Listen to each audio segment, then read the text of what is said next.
Hello and welcome back to Umineko. When last we left off, we caught up with everyone after the first Twilight to see where they were and how they were planning on dealing with the newest Witch's game, or Kinzo's game in this case. And now, we're returning to Anji in the future. The clinic that Nanjo had opened and later passed on to his son still existed in Nijima.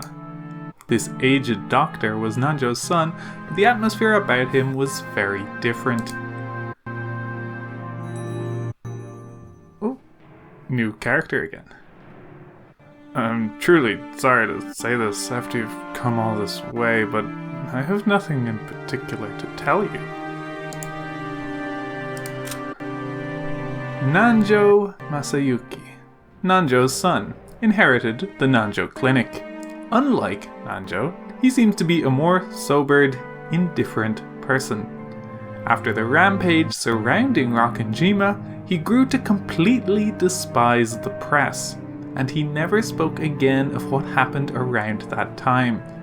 He once had a daughter afflicted with an incurable disease, but unfortunately, she wasn't able to live out her natural lifespan. Nanjo's son said that very indifferently, as the character description said. After the accident on that island was taken up by the broadcasts in a most indiscreet manner, even my father, who was Mr. Ashuramiya's doctor and friend, was focused on by many with a wholly regrettable interest. All of it was without proof, and I even managed to defile all of my father's previous achievements. I still feel a great deal of resentment because of that. I think that's understandable. The same thing happened to me. I had to put up with it constantly since I was 6. True. My apologies. The doctor finally remembered that Anji was also a victim who had been exposed to the same curious eyes as he had been. In that case, you can probably understand why I don't want to have anything to do with that incident. That was an unfortunate accident. The only ones who want to make a fuss about it being a crime are those irresponsible TV shows and magazines. I am more than fed up with their attitude. Nanjo had been bathed with attention for being one of Ashuramiya Kinzo's few friends. Because of that, there was probably an aggressive and persistent rush among the witch hunters and the press to use Nanjo's son as well as a surviving relative as a source of information. The doctor went on and on, criticizing the press indignantly. I really understand how you feel. For a person like me, who was observed even in her personal life, and whose privacy, likeness, and even human rights might have been violated, it's really easy to pick up on the anger of someone in your position. And for that very reason, I want to know more than anything else what in the world happened in the incident that so thoroughly ruined my life. So I came here. I'm a related party just like you, not a magazine columnist or an interviewer. Please, don't get the wrong idea. I didn't come to do this for fun. Quit looking down on me. If we're gonna argue over whose life was most screwed up by that incident, you're no match for me. Anji spoke sharply. The doctor, who hadn't imagined that he would be talked back to in such a forceful manner, couldn't help but fall silent. From Anji's perspective, the doctor really was whining over nothing. She really didn't want to be looked down upon. It was about time to let him understand how many days had passed for her before arriving on this island. The doctor realized that he'd said something wrong and remained silent for a while, looking uncomfortable. I know it's probably painful to remember what happened at the time, but if there's anything you do know, please tell me no matter what it is. Of course, I'll keep quiet about it. I visited here today to bring some resolution to my life. I'm 18. That incident took away 12 years of my life, and it'll probably keep on taking. Since that day, when I was 6 years old, I've remained shut away in darkness. Are you saying that despite that, I still don't have a right to know? No. How rude of me. It seems that since all the others who came were ill-natured folk, I instinctively put up my guard. I apologize for my rudeness. I understand. If you'll swear not to breathe a word of this to anyone, I'll tell you everything. Thanks, Doctor. Then if you would, please tell me anything you can. As you know, my father was not only Mr. Urashuramiya's head physician, but his friend through the game of chess. That relationship was very long, stretching back to the time Mr. Ashuramiya moved to Rokkanjima. Just how close were they? Very close, it seems.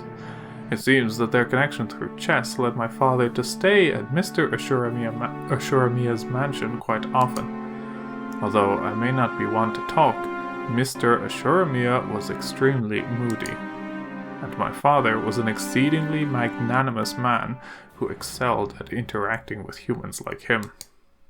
It's not hard to imagine that he was a rare friend for the isolated Mr. Ashuramiya. That day was the day of the family conference. At the Ashuramiya family conference, the inheritance and how it would be distributed were rigorously discussed, making it almost like a financial conference. Which means Dr. Nanjo must have gained a trust so great that he was asked to attend even that, right?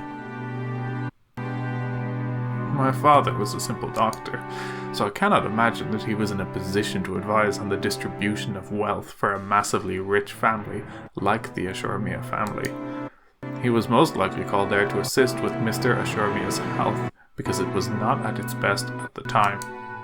As Kinzo's close friend, I'm sure my father would have kept his mouth shut, and that he was trusted not to leak the secrets of the family conference. Wasn't Ashuramiya Kinzo in very bad health at the time? Were there any medical charts left behind? Perhaps he brought the medical charts with him on the day of the accident. I'm afraid to say that the entire folder of Mr. Ashuramiya's medical charts has been lost. He was my father's patient, so I do not know the details. Around the time of the incident, did anything strange happen? Yes, there was one thing. However, it seems exceedingly likely to invite misunderstandings, so I very much do not wish to discuss it. What is it? Please tell me. For a while, the doctor beat around the bush. But after saying that much, he wouldn't be able to fool Anji by dodging the subject. He eventually gave in, and after making Anji swear herself to secrecy again, told her. The truth is, several days after that accident, I received something by mail at my home. By mail? It was very curious. The sender was made out to be me, but I had no memory of it. Someone had faked my name and sent it. The destination was Rebon Island in Hokkaido. Excluding the northern territories, it is at the northernmost tip of Japan. The recipient was apparently a resident on Rebon Island, but the name was my father's. However, it seemed that there was a problem with the destination address, so it was stamped as address unknown, and returned to the sender, me. It was truly a strange tale. Nanjo's son's name was written as the sender. However, he said that he hadn't mailed the letter. In short, that meant someone had faked his name and sent it.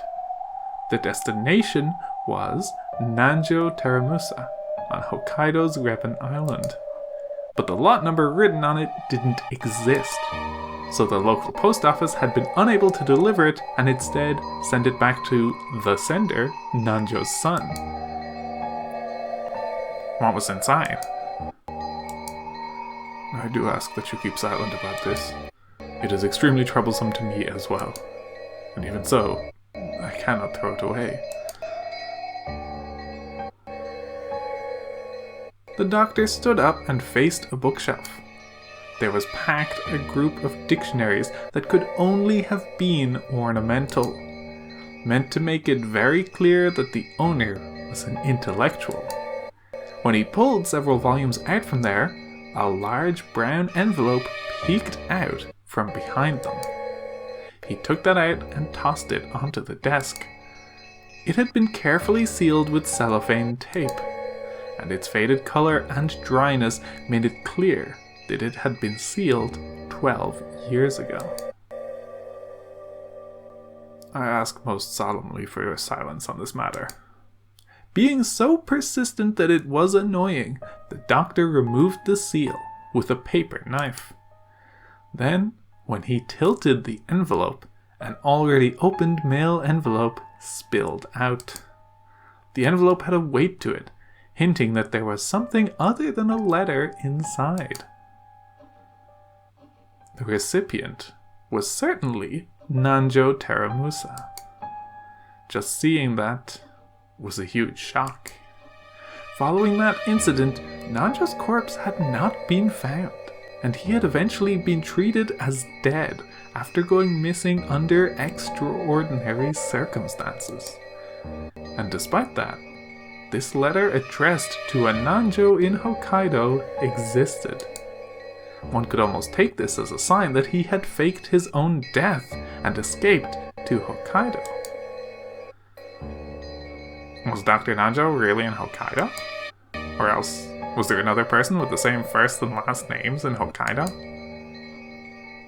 If my father had somehow escaped from the accident and lived on in Hokkaido, that would have made us of his family very happy regardless of the circumstances.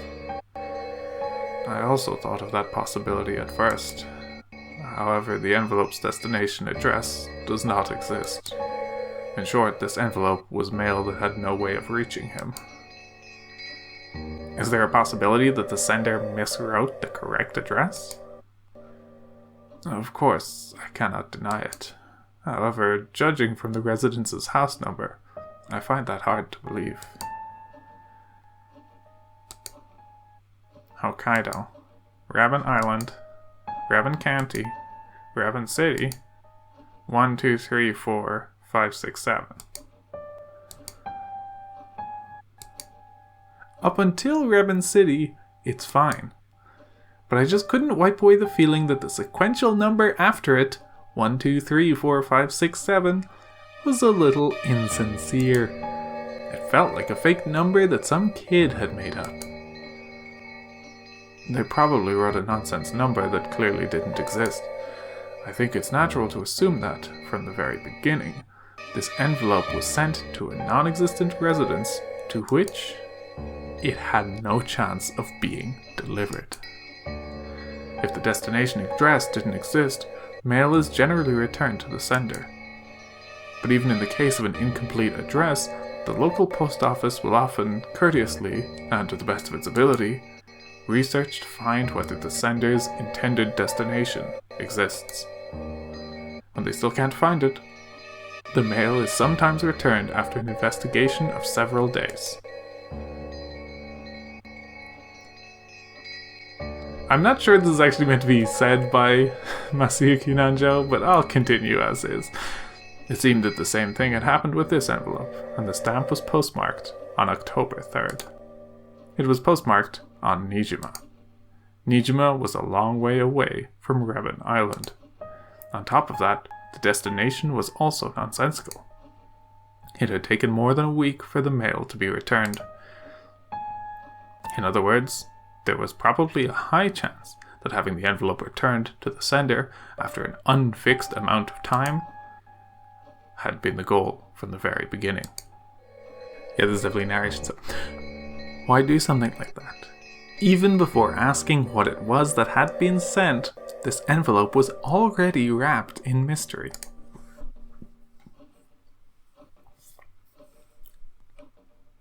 And inside it? Go ahead. After getting the doctor's permission, I tilted the already opened envelope. From the inside came a small, folded letter and a small key with a number plate attached. Then a magnetic card slid out.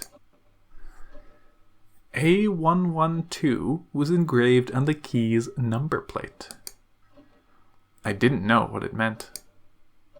The magnetic card was pitch black and had gold characters engraved in it. Members was written in English. The jet black gold lettered card design made it feel like something very high class.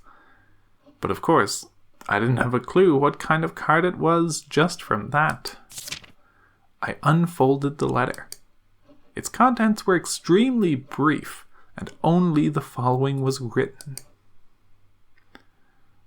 0715-1129. Also written was the name of a certain massive bank known throughout Japan, as well as the words Central Branch. That was all. And this is? It's a card, a key, and a pin for a safe deposit box. And it wasn't a normal safe deposit box either. It was an unsettling one, which is apparently reserved only for special clients. After he finished putting his affairs in order following his father's funeral, he had visited the bank. Pin and key and card. There was no doubt that something of great importance was kept there, and he had been naturally curious about what it might be. At first, he hadn't known what to do. The card wasn't something he'd owned in the first place. When he mustered up his courage and showed the card to a bank clerk, he was then switched to a clerk of clearly high status, and was guided to a large vault in the 4th basement. The security on the way there was strict. The doctor had himself stored valuable items, such as real estate transcripts, in safe deposit boxes before. But this was something on a whole different level. Unlike the procedure at the deposit box I had been using, with this system, as long as you had a card, a pin, and a key, you didn't need to have your identity confirmed. But anyway, I was frightened at how imposing that secure vault was, and I wondered what kind of shady objects might await me that had to be stored in a place like this. And then, when I passed the card through the reader, I was asked to input the PIN, and after that 8-digit number was input and authenticated, I was permitted access to the vault. It was an incredible scene, a world like something from a sci-fi movie. The massive, dimly lit silver room was covered with doors to safes. He had entered that room along with the clerk. It seems that as soon as the card was read, the vaults he had a right to were determined, so that safes he could open were lit with a green light, while those he couldn't were lit with a red one. A112 was one of those safes that were marked. By the way, there were several other safes marked with a green lamp besides that one. I think there were at least 20. There might even have been more in the other corner. In any event, I only had the key to A112. I had no way of checking the contents of the other safes. As the clerk watched, the doctor had unlocked and opened the safe.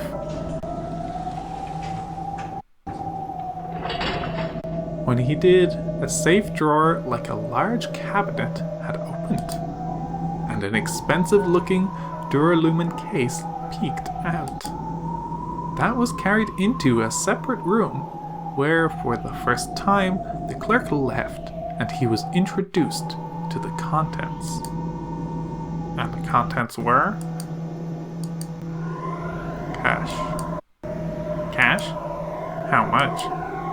I have heard that a pack of 1 million yen in fresh banknotes is precisely 1 centimeter thick.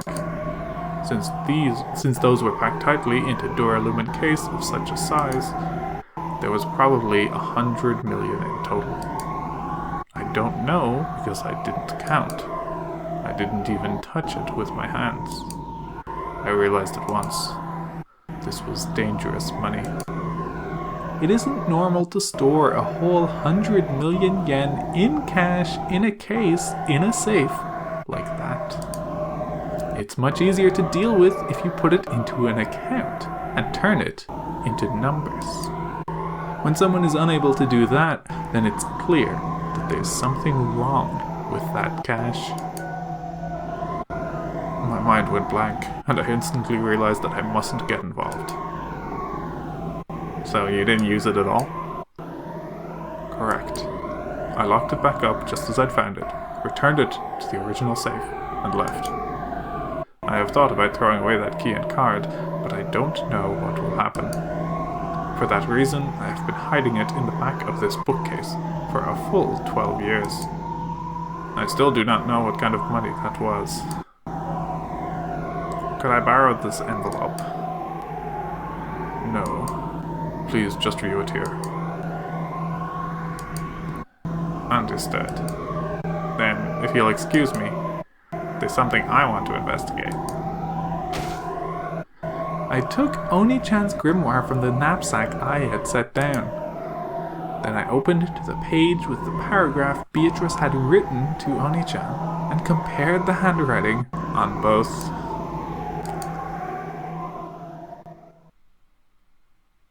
There was no mistake about the characteristic handwriting. The one who had sent this 100 million yen in cash was Beatrice herself. But what is it? Something's bugging me. What is it? What could it be? Yeah, I'm pretty sure I got something like that in the mail. Hey Ma, where'd you put that? The same envelope and contents had been sent to Kumasawa's son, who had once lived with her. Oh, we got a little thing for Kumasawa's son. Okay, he doesn't have a name. I was about to say he didn't even have a name on his dialogue. Kumasawa's son works at the Nijima fishing harbor. He must have gotten his carefree, big-hearted personality from Kumasawa. Many of Kumasawa's sons are fishermen, so they're often away from land for their work. This one happens to work at the harbor, so it was only coincidence that I managed to get in touch with him.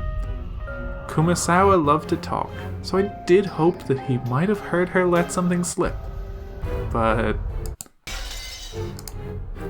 he had been very busy in the days since, and seemed to have forgotten about it while running around all over the place. However, its strange contents had apparently stayed in his memory, and he remembered as soon as Anji mentioned it to him. After a bit of a wait, his thin-lipped wife found the envelope, complaining that he always forgot where he put things right away.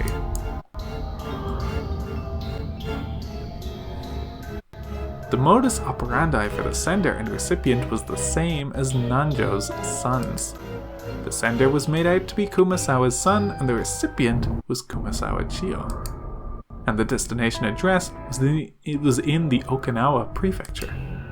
Okinawa Prefecture, Yaeyama County, Yonaguni City, 1234567. Yonaguni Island was at the westernmost tip of Japan, and the lot name was the exact same sequential number that had apparently been chosen without much care. Now it was certain. This envelope was definitely sent with the goal of having it be returned to the sender. Its contents were exactly the same. A letter with the pin at the bank's main branch written on it. A magnetic card. A key with an attached number plate. The inscription on the number plate was A113. The number right after the one on the key that had been sent to Nanjo. Most likely, inside the vault was the same kind of duralumin case, packed with 100 million yen in cash.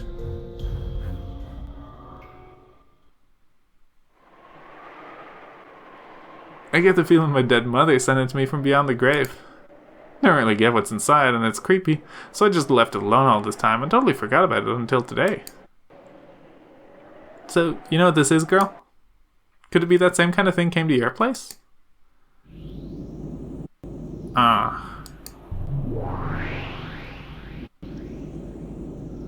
What is it, Anji-sama?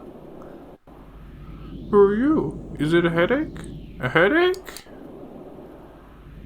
Sorry, my head hurts. I've got it. I know. What do you mean, you know? You don't mean... This envelope came to your place too, Anji-sama? I've remembered. I've remembered. A strange envelope was also sent to me 12 years ago. After losing my entire family, I was depressed. But it was a really strange thing to come in the mail, so I still had a faint memory of it. It was a strange letter, which I had no memory of sending, but which had me as the sender. I forget the destination address, but the named recipient had been Shiromiya Rudolph, my father. I remember how disturbed I was when I got a letter I thought was from father. Opened it up. I found a key and a card that I didn't really understand. I felt let down and threw it away somewhere, I think. Where did I put that envelope? I probably lost it somewhere in the chaos that followed. By now, I have no way of checking its contents. However, I have a general idea. I'm sure the contents were the same. Without a doubt, there had been a key, a card, and a note with a pin inside the envelope. Beatrice, what was she trying to do here? So, did she hand out the stupid money to all the surviving relatives? I won't forgive her for mocking them even after their deaths. Ryu, Anji.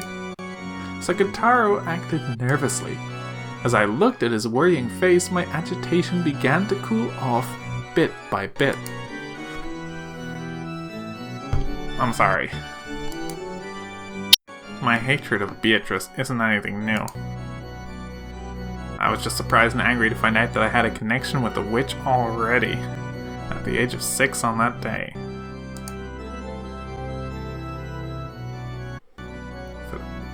For the past 12 years, you've been constantly enslaved by Beatrice-sama's curse.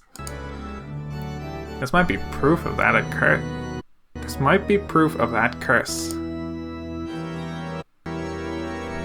But please, hang in there.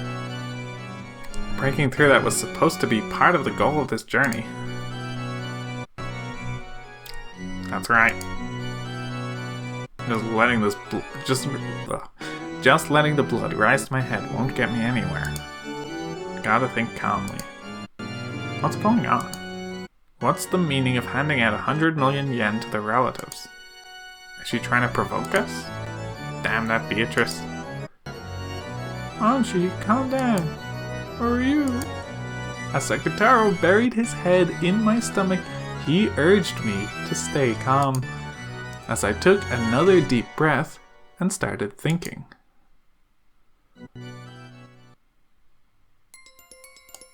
I wonder if this envelope was sent to support the theory that Beatrice was behind that crime. It was postmarked right before the family conference, and it was intentionally set up so that it would be sent back after some time. They wanted it to arrive after the incident. Is that it? Yeah. And that's what it implies. But it raises a few questions. Why use such an uncertain method? Uncertain? Yeah. After all, no one could even guess at how many days it would take for the mail to return before you used this trick. Normally, you couldn't even guess at the amount of time it would take for the receiving post office to do their research, determine that the recipient was unknown, and return it. Yeah, now that you mention it, it'd be more dependable if they just set an arrival date and mailed it that way. Are you? Maybe, but still. If they mailed it the day before, then no matter how quickly it returned, it would probably arrive Monday or later. I wonder if they wanted to make it seem like a letter from the dead. A letter from the dead, you say? You're right. It surprised me, and it made me feel bad. Some mail with my dead family's name written on the outside in large letters was thrown into the mailbox with an ominous label attached. However, it doesn't really make sense to me. I would have mailed it to arrive on a specified day. I just can't understand why someone would allow the uncertainty of it arriving on a day other than the one they imagined. Who are you? But it really does sound like Beato to me. Huh? You know about Beato? Well, I only talked with her a little. Still, I can pretty much accept that Beato would do something like this. Can't you imagine that happening too, Mammon? Beato likes pranks like this, right? Yeah, that might be true. I wouldn't put it past Beatrice-sama to try a vicious prank like a letter from the dead. No, that's not all. Beatrice would find it more interesting to do it through an uncertain method, instead of one that was absolutely certain. She would find an uncertain method interesting? I remembered Maria Oni-chan's diary. It had described playing with Beatrice very often. During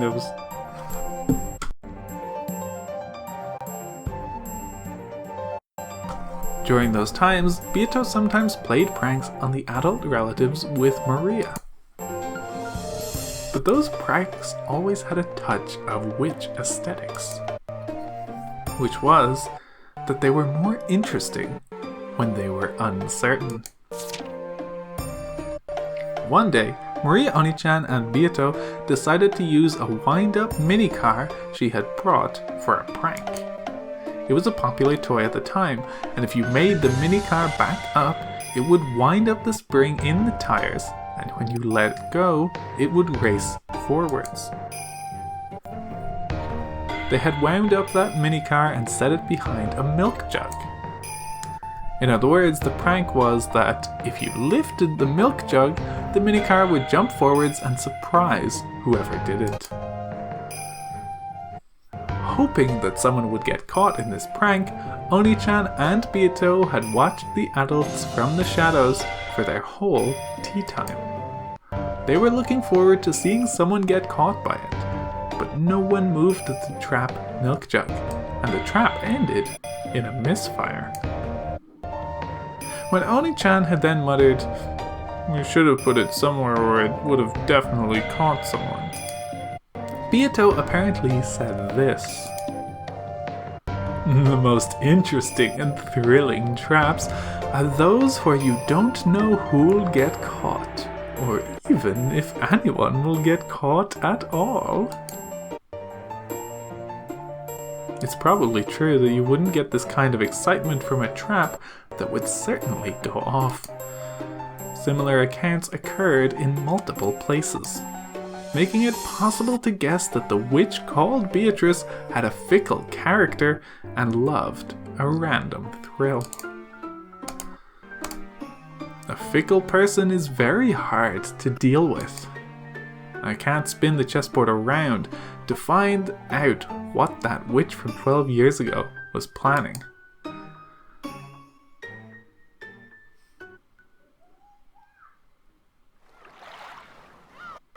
As Anji examined these, her gaze darted from place to place.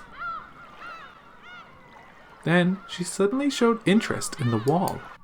There, several framed pictures were hung. Many of them were commemorative photos from when the relatives of the Kumasawa family gathered or went somewhere to play, and Kumasawa was in several. And she still wore a smile that made it so you could almost hear her light-hearted ho ho ho laugh. It's part of my distant memory, but I definitely remember that she was this sort of cheerful old lady. Did you notice anything different about Kumasawa-san in the days leading up to the incident?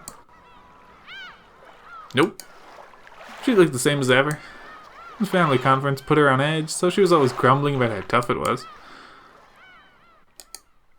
What's this? Among the several frames, there was one that had something other than a picture of people in it.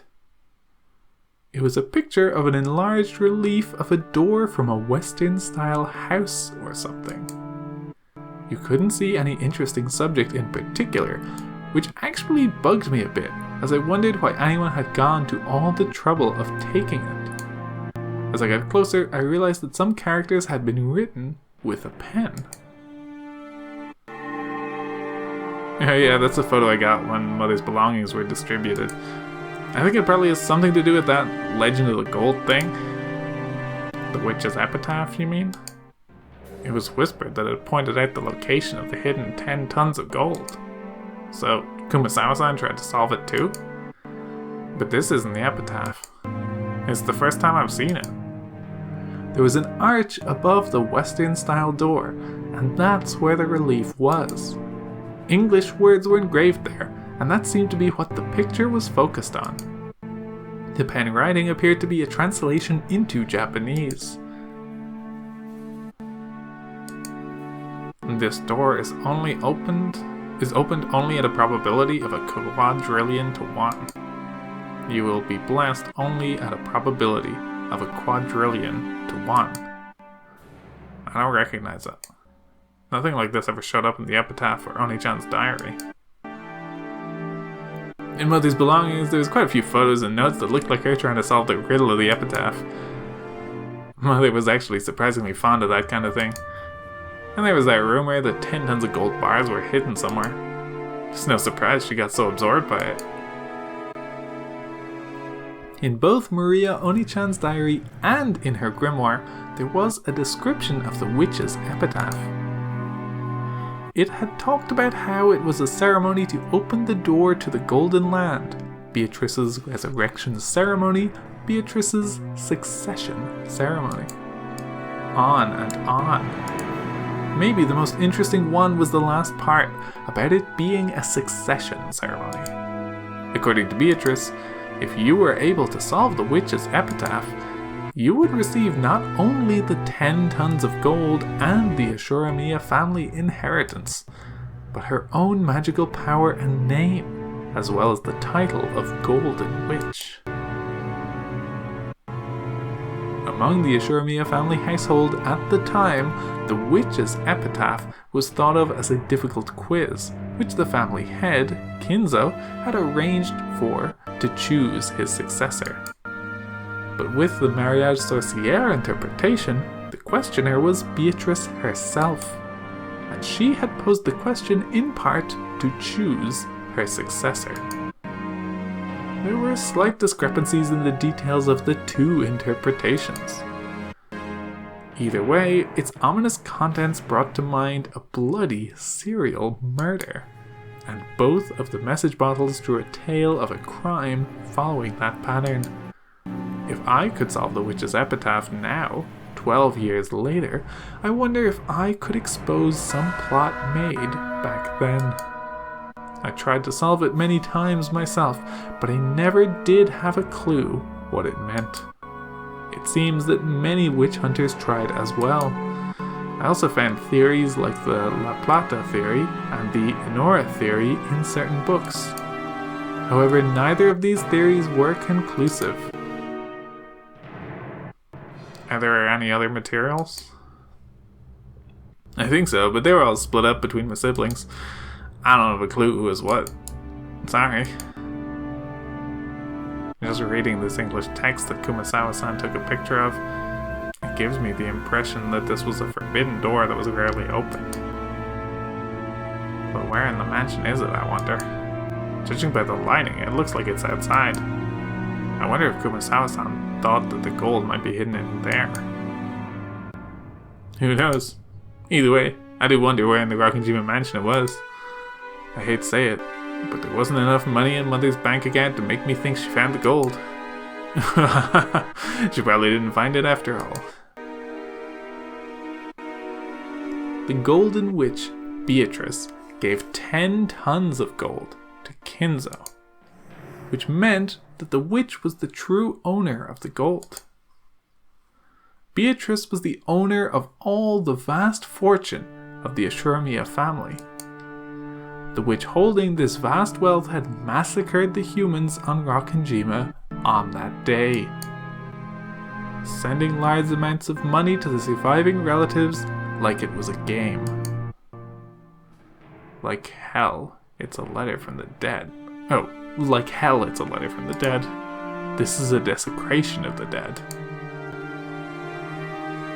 I was once again convinced, when my family died on that island that day, they didn't go to heaven. They're being trapped by the witch even now, and they're being desecrated and tormented for all eternity.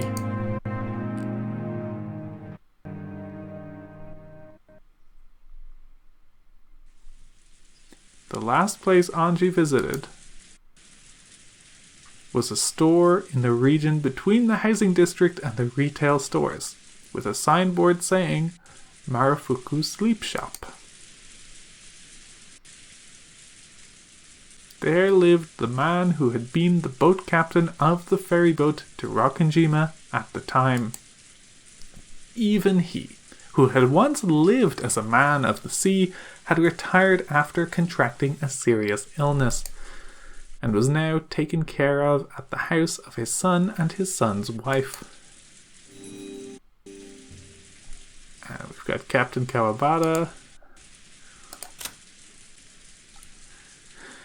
an old man who used to be a captain of a high-speed boat that went to and from Rokkenjima, at least among those still alive. He's certainly the person most familiar with matters concerning Rokkenjima. The media hoped he might have learned details of the situation inside the Ashuramiya family from various discussions with servants going to and from the island.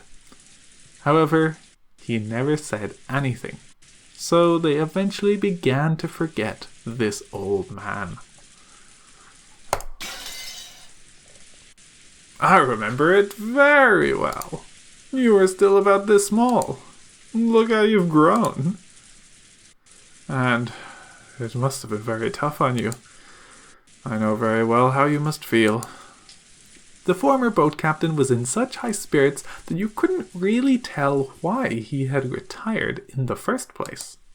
His memory seemed clear too, and he could remember the events of more than a decade ago well, apparently even about how Anji had been at the time.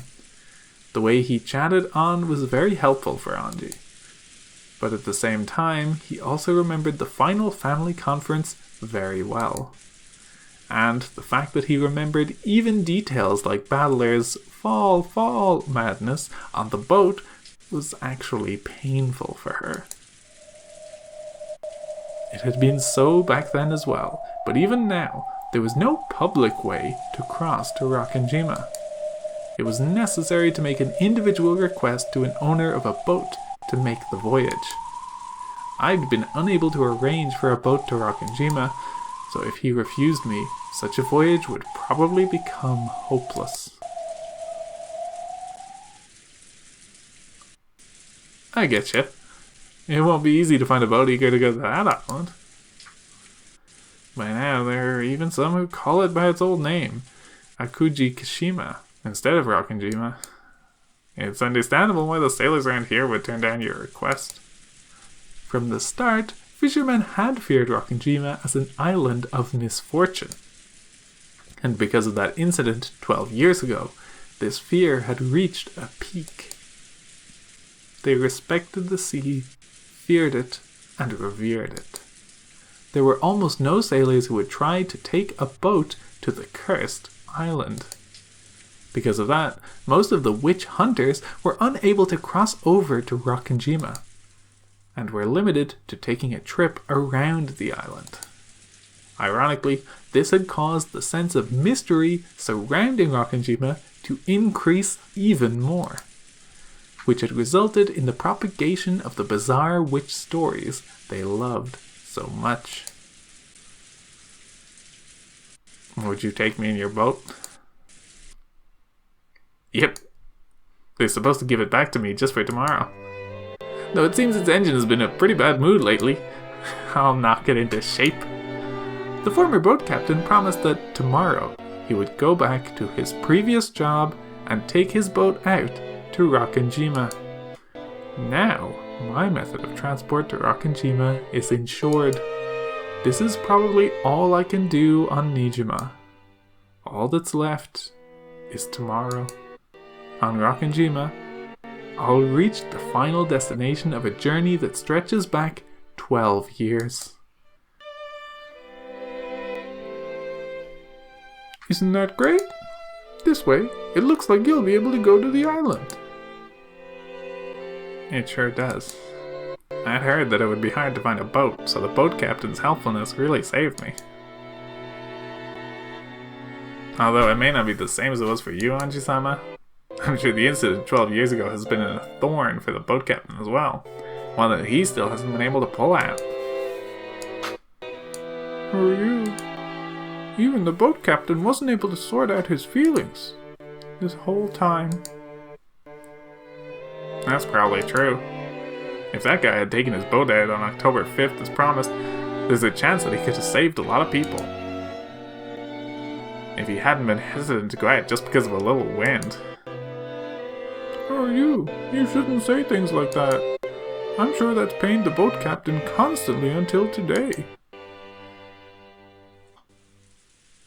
Apparently, they truly had been right in the middle of a typhoon on October 5th. According to the boat captain, he had known for certain that they'd be trapped by the typhoon if they headed to Rokkenjima on October 4th. But the family had been very persistent about the date of their conference, which had been determined beforehand. It was only natural. All of the relatives had been very busy at the time, and they came to the family conference only after arranging their schedules beforehand. It was probably a situation where they couldn't easily push it back to the next week just because a typhoon was approaching. It wasn't the boat captain's fault. But perhaps you could say that he wasn't so irresponsible that he could place the blame wholly on the typhoon. Certainly, just as these two said, there's no doubt that the boat captain has been dragging the events of 12 years ago along with him this whole time.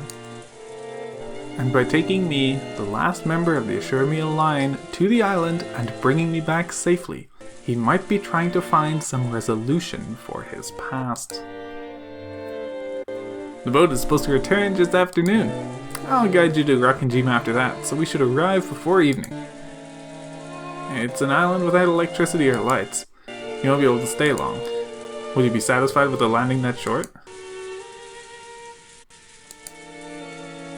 There's nothing that would make me more satisfied by staying longer. I'm grateful just to have you take me there. Yep, don't mention it. If I hadn't parted with my boat, I'd be able to guide you to the island as much as you liked without being stingy. It's not like I have a goal of doing something in particular on Rokkenjima, so I'll be there during the evening. The evening, which straddles the two different worlds of day and night, seemed almost like a borderline between this world and the next. Or possibly 1998 and 1986. And it felt like the most fitting time to visit Rokkenjima.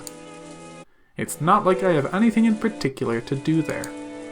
Just staying there for a few hours should be enough for me to find some closure. At that time, there was a small knock on the paper sliding door, and Amakusa stuck his head in, tapping his watch. I nodded back and told him about how I had succeeded in reserving a boat for tomorrow. That's great. It's about time for us to go. We'll be counting on you tomorrow, Captain. Sure, leave it to me. I've heard all about what you guys have gone through. I also watched the talk shows at the time, and was disgusted by the people who stirred up that incident just for fun. I'll help out any way I can. Thank you very much. Then we'll see you noon tomorrow. Here. The fare for the boat. Anji took a wrapped wad of 10,000 yen bills from her pocket.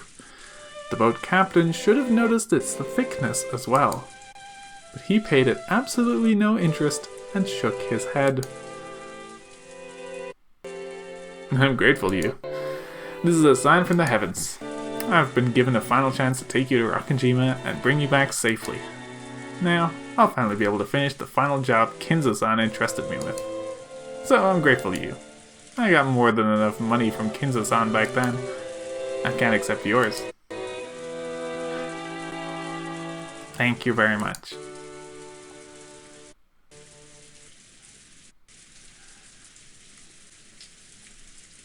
Watch you stepping the stairs.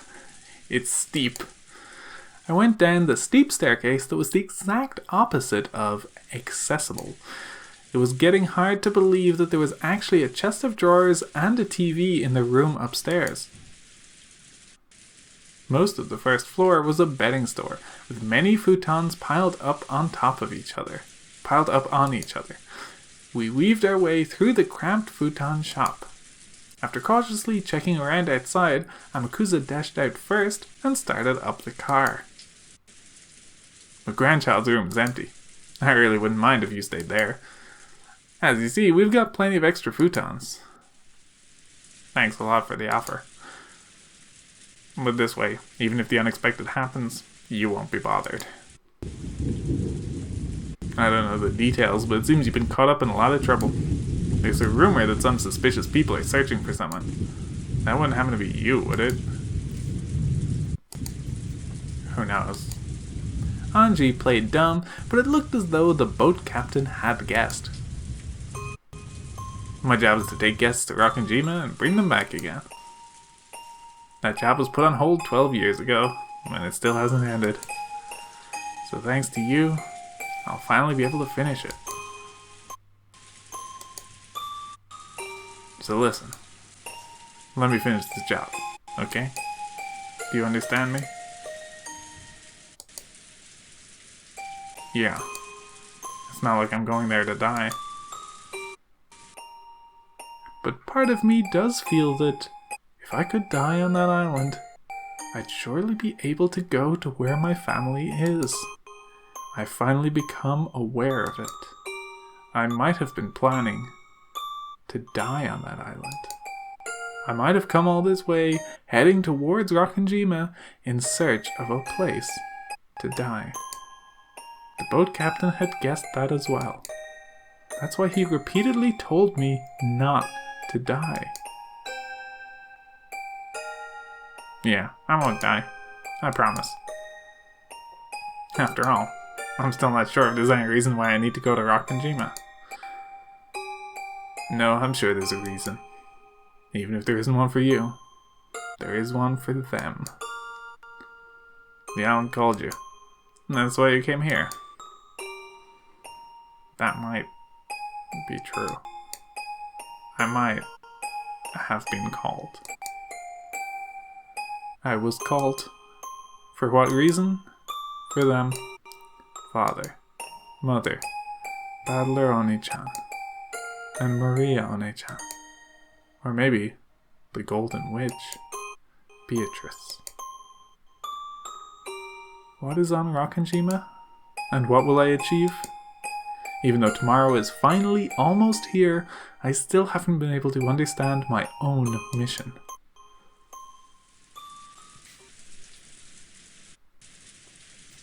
There was the sound of a car stopping in front of the store, and a short honk could be heard. Then I'll see you tomorrow. If you'll excuse me.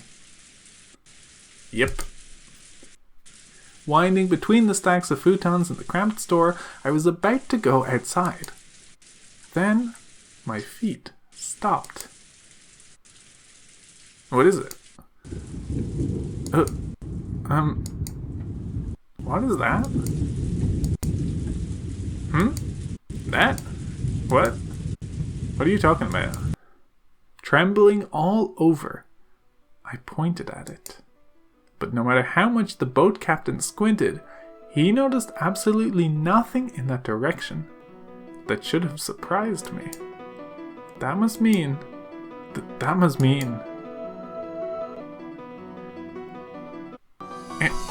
Impossible. Why? Are you? Anji? What does it mean? What's going on here? I don't have a clue either. There's no way something that ridiculous. Is this magic? A miracle? Yes, this is probably fate. Now, I understand. This was my mission. Who are you?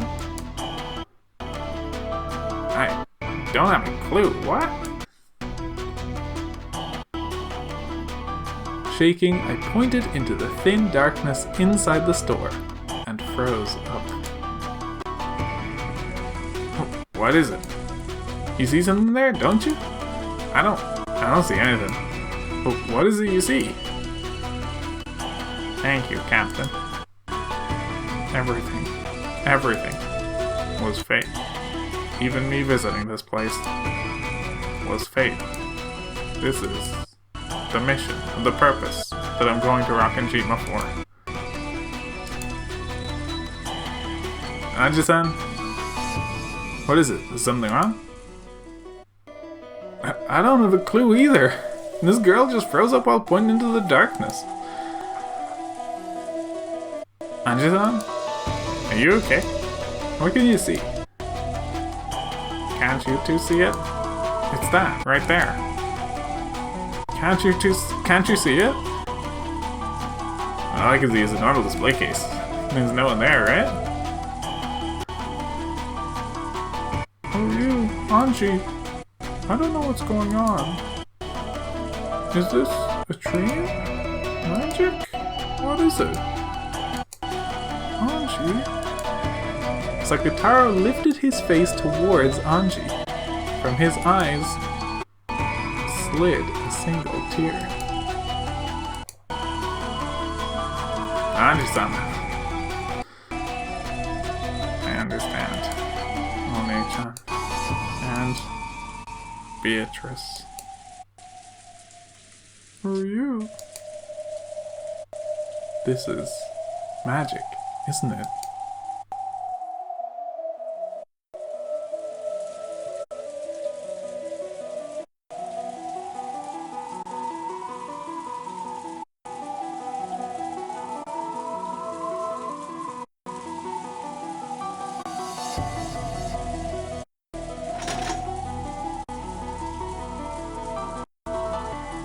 And I don't think we'll quite finish yet, because we can push on for a little more, sometime on Rakanjima proper.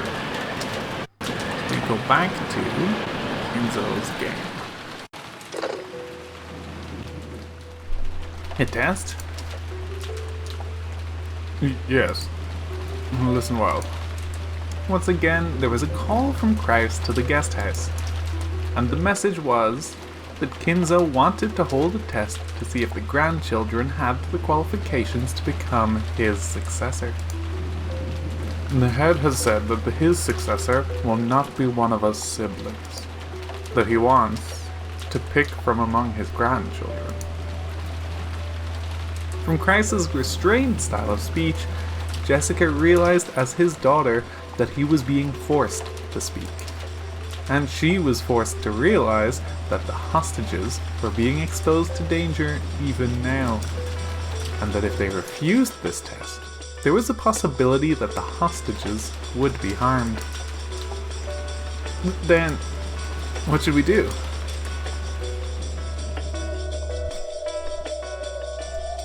Indeed. Hold on. Kraus put down the receiver, then looked at the grinning Kinzo on the other side of the bars. Kinzo gave his next order. Before the test, those not involved must be removed. Goda and Kumasawa are there, I believe.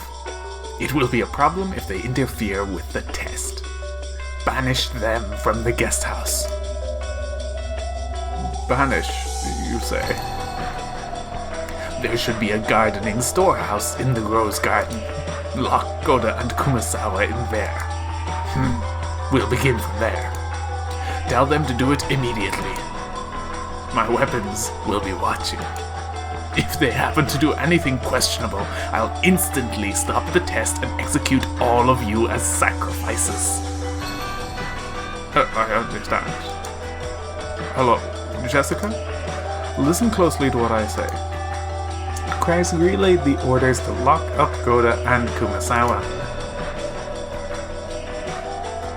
What kind of test are you planning? It truly is a simple test. I only want my grandchildren to show me their resolve. Well then, I wonder what kind of results they'll show me. Looking disgusted, Kyrie watched Kraus, who was talking with the children. I hate it, but for now, we cannot refuse orders.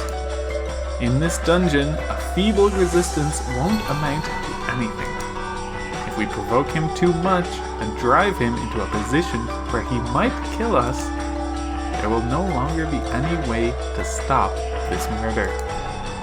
For now, the only choice left is to obey his rules without agitating him, all the while waiting for an opportunity. However, if we continue to obediently follow his commands, the children might be attacked in this so-called test, and they might even lose their lives. Whether we feign obedience or try to resist, nothing will cause the situation to improve. Anyway, straining our eyes so that we don't let a single chance escape until the very end is the only resistance possible now. While telling herself this, Kyrie watched over Kraus as he delivered Kinzo's orders. Kyrie-san, let us be patient. I understand. It's unfortunate, but all we can do right now is wait. If only we could do something about these bars, we'd be able to return to the mansion. If only we could somehow get out of here. I'll try something. Kinzo-san, I have a request. What is it, my friend? We understand well that you want to test the children. It is fine for you to do as you desire. Without your power, the Ashuramiya family might have been destroyed long ago. We truly understand why you want to carefully select the person who will take that charge. Besides, that is what the family conference is all about. We won't get in your way. Your insight is useful. That's right, this is the family conference. The final family conference, where I will select my successor. And yet, Kinzo-san, it is far too cold in here. Since we won't interfere with your test, could you take us to a slightly warmer place? At Nanjo's words, the slight signs that Kinzo's mood had been improving were blown away. Nanjo was struck with a moment of silence as Kinzo gazed at him with dangerous eyes, as though appraising him. Certainly this place is cold. It's tough on an old body. Master, wouldn't it be alright if we moved them upstairs? I cannot do that. Are you naive, Nanjo? So by acting as though you'll skip this turn, you truly and splendidly advance your strategy? I'm not falling for that, you see. If you're freezing, then why don't I line the floor with red-hot coals? My apologies. Virgilia had tried to help out, but in the end, Kinzo would not comply. You two sure are obedient. It felt like it. You could easily break these bars. Even if we break them, nothing will come of it. Of course. If you were to break these, it would mean the end of Goldsmith's game. All of you, as well as those humans in the guest house, would immediately become sacrifices for Kinzo's ceremony. But surprisingly, you two might be the only ones, yes? Perhaps only you two hold the power to break out of this situation, right? You want to reach the Golden Land, don't you? You must have many dreams you want granted, right?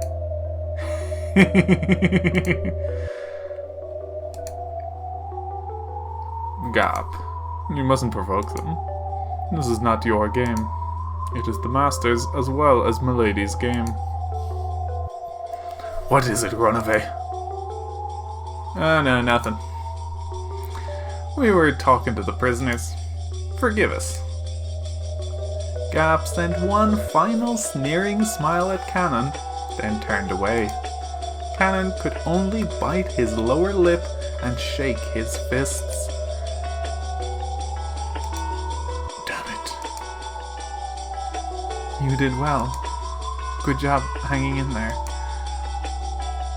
We're powerless because we're furniture. That's right. We're powerless. However, furniture is sometimes relied upon and even loved.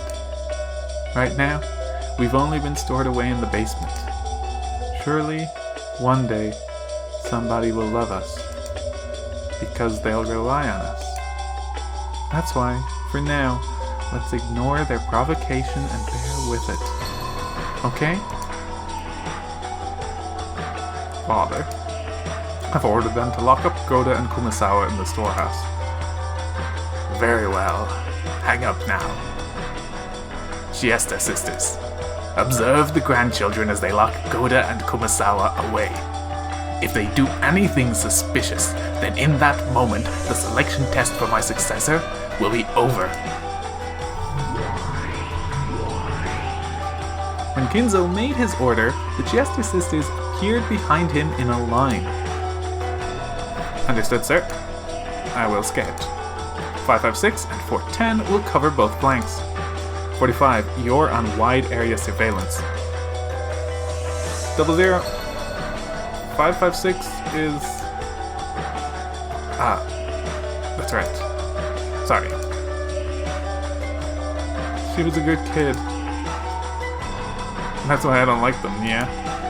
Good people. What are you doing, Chester sisters?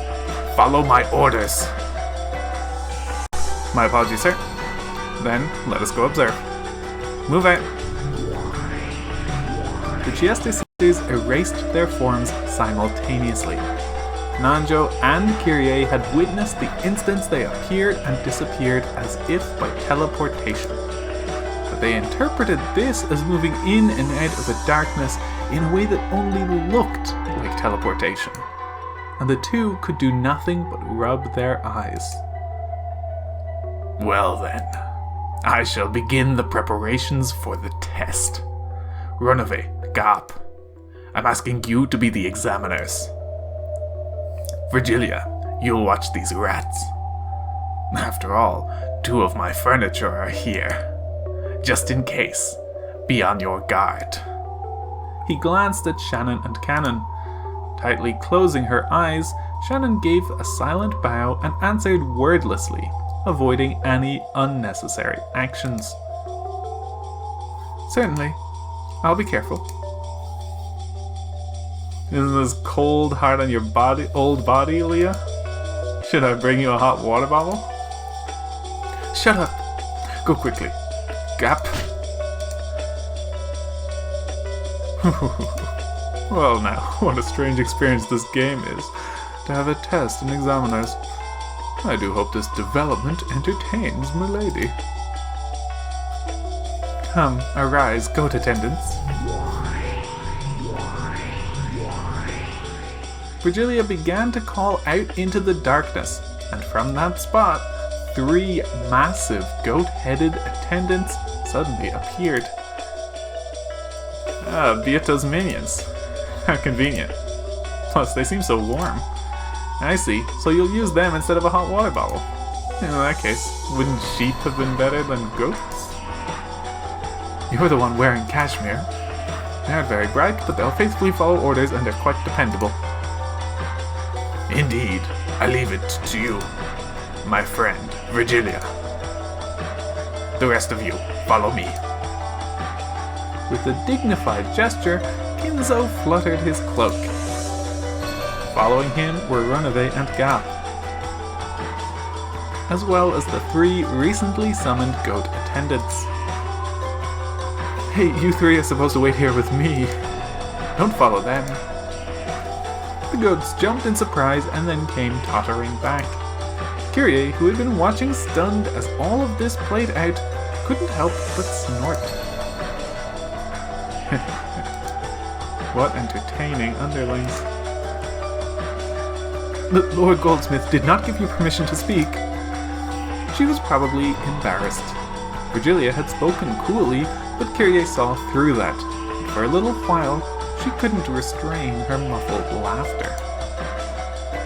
However, on the inside, Kyrie was surprised at the number of people Kinzo had with him. After all, including Kinzo himself, at least 10 enemies had already been spotted.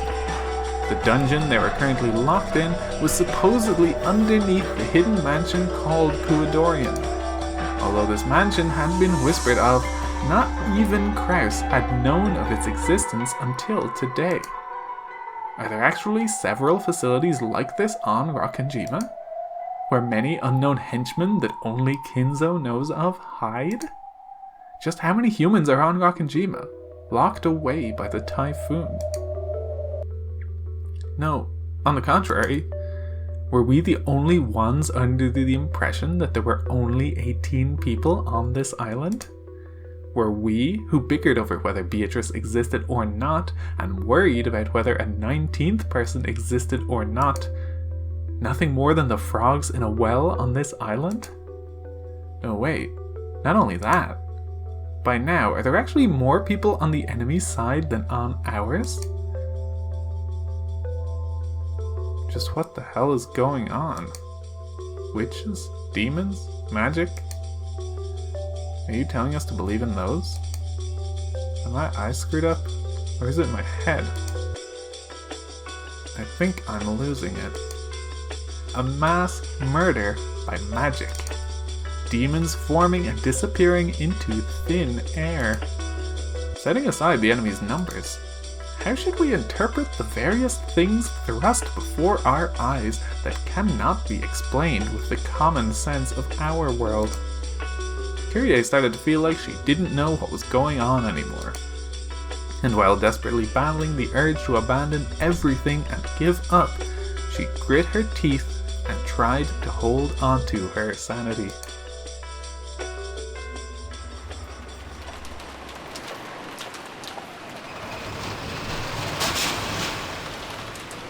Obviously, Goda and Kumasawa were quite unwilling to be locked in the Rose Garden shed. But they were threatened that, if they resisted, the hostage's safety could not be guaranteed. It was fairly hard to get them to agree. But once they started thinking that their safety might actually be guaranteed if the key to the gardening storehouse was to be handed to them after being shut inside, and when it was decided that blankets and food would be carried in for them, they were finally convinced.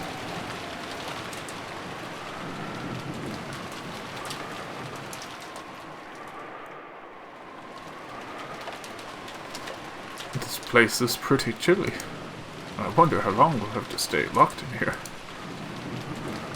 It could be as late as Monday morning at the worst, so a full day and night. I really feel bad about doing this to you two. George and Battler cleared a space on the floor, then spread the blankets there. They also left the canned food, crackers, and other light snacks they had brought.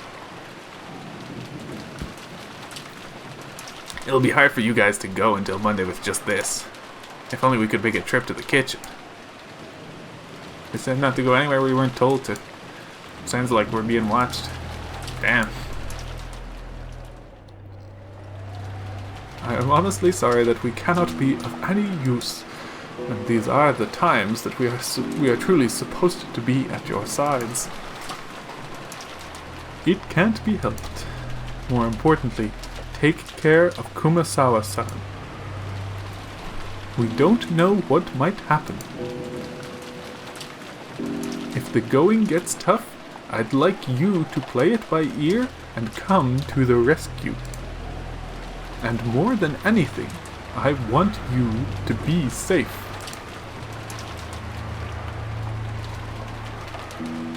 Yes, I understand. Please be careful, everyone. Right now, the Master is taking human lives like they're pieces on a chessboard. Please look out for yourselves. Goda stared at the floor,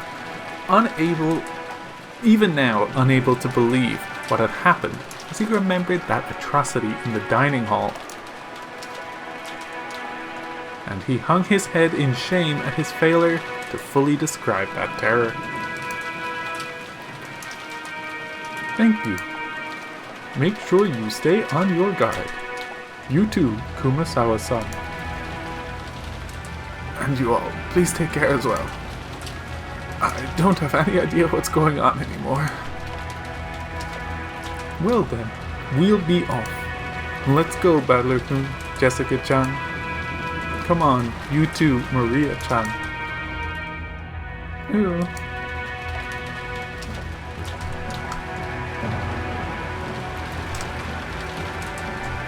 Looking at the pitiful expressions on the imprisoned pair's faces, it got really hard to close the shutter. But we can't disobey. We're being watched. The shutter was brought down and locked. Then George walked toward the small window on the side of the storehouse. At that side, there was a small latticed window that could only admit light and ventilation.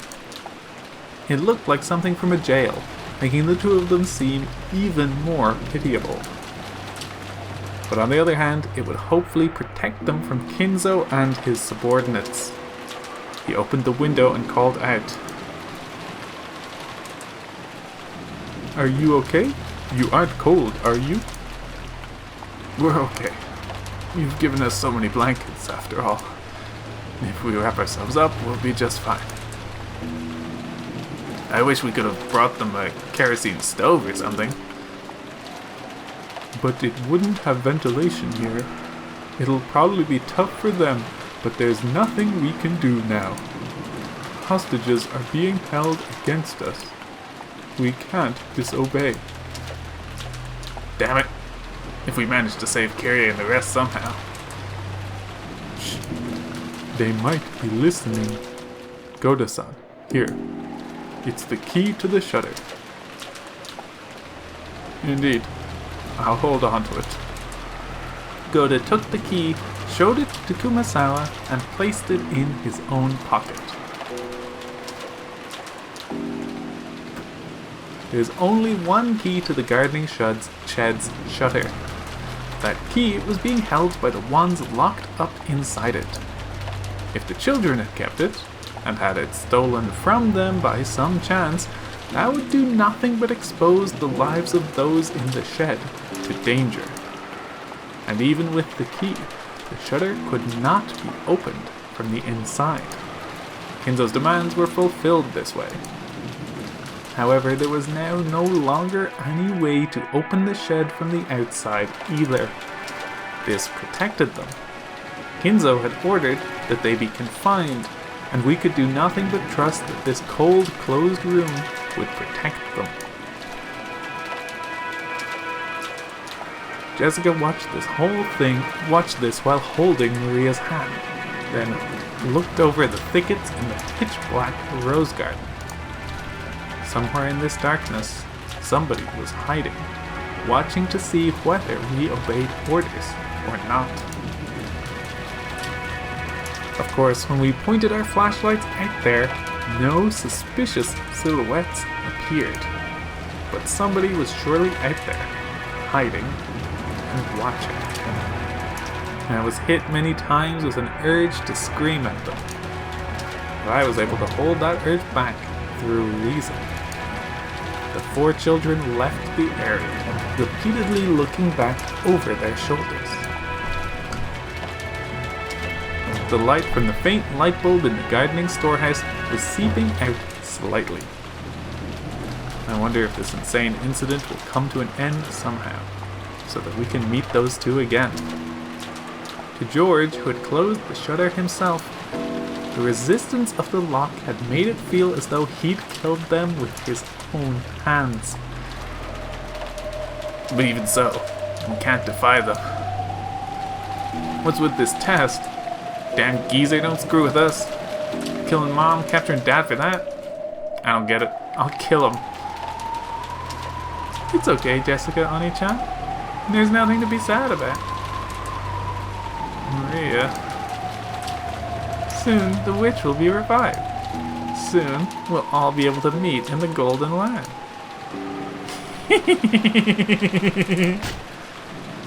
Ouch. Don't laugh indiscreetly like that. Seriously, a resurrection ceremony for a witch? Getting so many people involved. In delusions he should have just kept inside his head. That's gonna cost you, bastard. Let's return to the guest house. It'll be bad if we aren't there when Grandfather calls. Urged on by George, everyone began walking towards the guest house. At that moment, Jessica turned in a circle, facing towards the darkness of the rose garden, and roared. Hey! Someone's watching, right? Tell the old man. Tell him I'm gonna fucking kill him. Let's go. Of course, there was no reply. Only the howl of the wind and rain. The children returned to the guest house, while fearing what was waiting for them up ahead.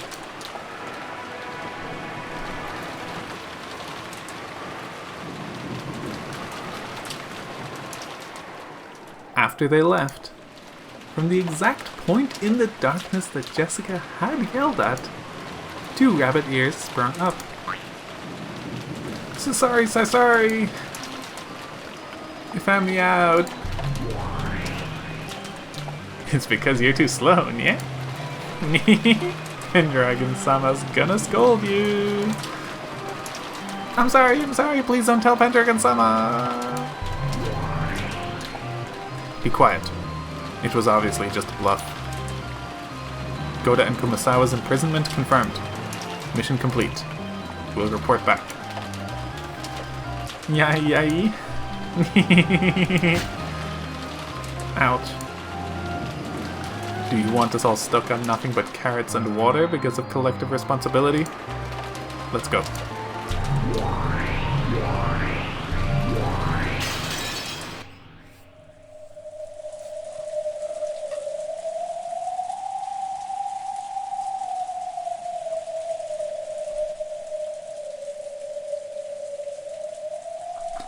The fact that they were being watched certainly seemed to be true, because when they returned to the cousins' room, turned the lights on, and laid down on their beds, the phone rang again.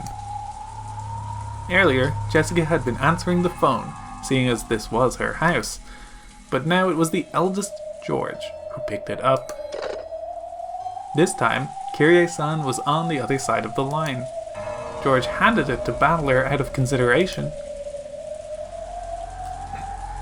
Hello? Kyrie-san? Is everything alright over there? Thanks for worrying. At the moment, we're all doing great here. Sorry, I've been ordered to refrain from idle chatter. Listen to what I'm about to tell you.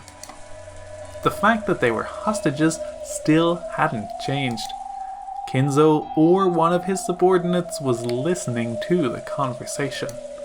Battler restrained the urge to talk about other things and focused on what Kyrie had to say. The test will be carried out by Jessica-chan, George-kun, Battler-kun, and Maria-chan, in that order. You'll each be summoned in turn, so until then do not leave the room. When someone's called out, they'll head to their designated location alone. Battler repeated it out loud so that the cousins listening in around him could hear. So it'll be Jessica, Aniki, me, and Maria, in that order. And we've got to stay in the room until we're called, right? Got it. Maria too? Even a 9-year-old girl. What's the damn geezer trying to force us to do, that bastard?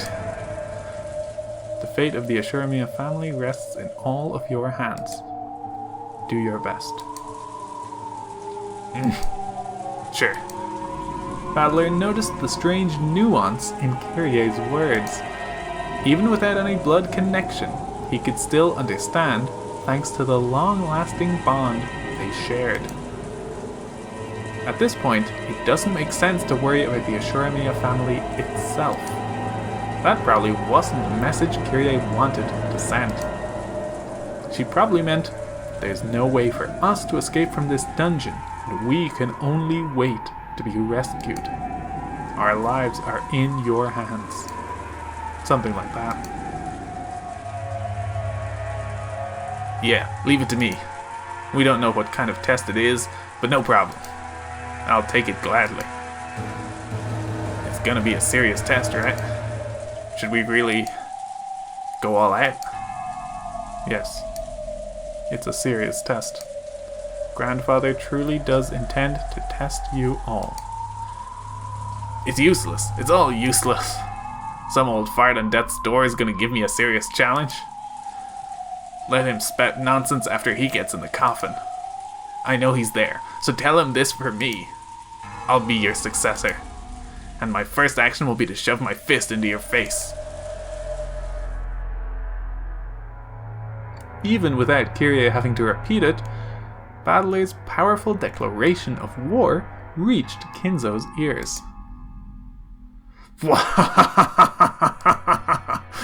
Battler, I am truly looking forward to that.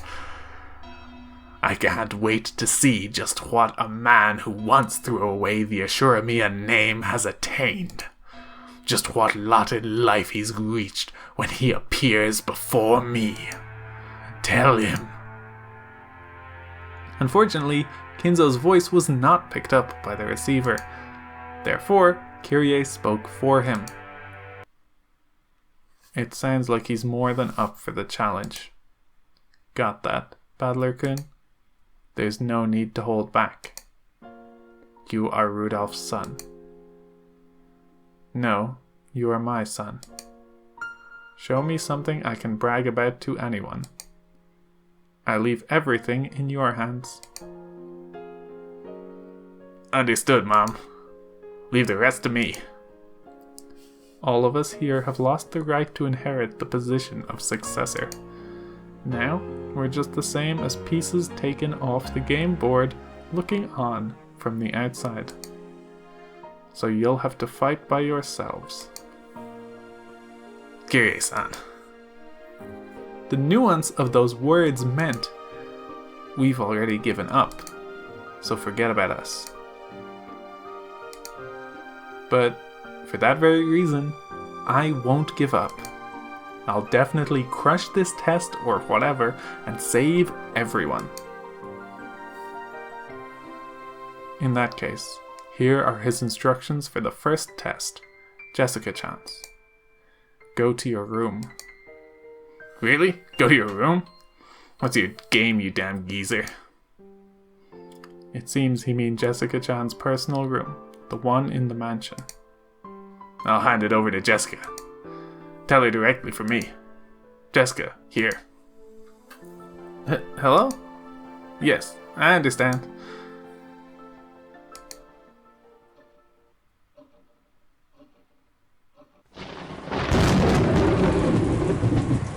Starting with me, huh? Well, I've been ready. See you later. Even Jessica was probably tempted to succumb to the fear of a girl her age, but she crushed those feelings and strengthened her resolve. Be careful, okay? We're probably being watched, right? We can't do anything we aren't told. All we can do is exactly what they say. They say that old geezer killed those 6 in the dining hall instantly, with no hesitation. So if we try to fight back, we might end up the same way. I know. I'll beat them at their own game. Don't do anything reckless. If you think you're in any danger, your own safety comes first. If Uncle Kraus finds out that his daughter sacrificed herself for him, there's no doubt it'll tear his heart apart. It goes the other way too. If Mom and Dad are both killed, and I'm the only one left, my heart will grip itself to pieces. Battler-kun, what you said earlier is true, right? Yeah. Kirie-san and the others are already prepared for what will happen. Then, the way things are now is just perfect. Everyone's lives rest on our shoulders. The hostages can't do anything while they're locked up. That means we'll have to manage something ourselves. If something happens, run back to the guest house. At that time, we'll be done playing along with grandfather's game. Anarchy. At that time, we'll declare war. Wherever they're locked up, we'll save them, and we'll deal with grandfather accordingly. Are you sure, Anarchy? Shannon-chan's there too. That's why I'm saying it. I'm not sitting around and waiting for my fiancée to be killed. What scares me is not that Shannon might be killed by grandfather. I'm just worried you guys will get there first and clobber the damn geezer who made my fiancée experience terror before I do. I see. This really does sound like a test to see who'll be the successor. Yep. The first one to bury a fist in that old face will be the next head. George, Battler, and Jessica each forcefully nodded their heads and put their fists together. Then, Jessica headed off to her own room as designated. Her form disappeared into the darkness of the rose garden, waving in the strong winds. Watching her go, George and Battler gripped their fists even tighter, making them quiver.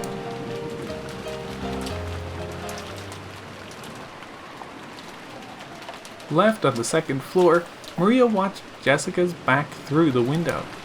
She wore a blank expression. I wonder what everyone's getting so upset about. Even though when Beatrice is revived, everyone will be brought back to life. Jessica's form was already being completely swallowed up by the darkness. At that time, the phone began to ring again. Battler and George heard it and came clamoring back, but Maria picked up the receiver right away. Hello? Is that Maria-sama? It's me, Shannon. Would you please hand the phone to George-sama? This time, it was Shannon on the phone. And this time, the message was to tell the next person, George, where he was to go. And that's going to do it for this episode. This was a pretty long one, and we have a little bit of a run of some long sections, so we'll make some good progress through. So we reach what? What's that? 11 past 11? Oh, that's kind of funny actually. 11:11. A lot happens very fast in this, in terms of the real world timescale, say. But we'll see that in the next video. Thank you for watching, and until next time.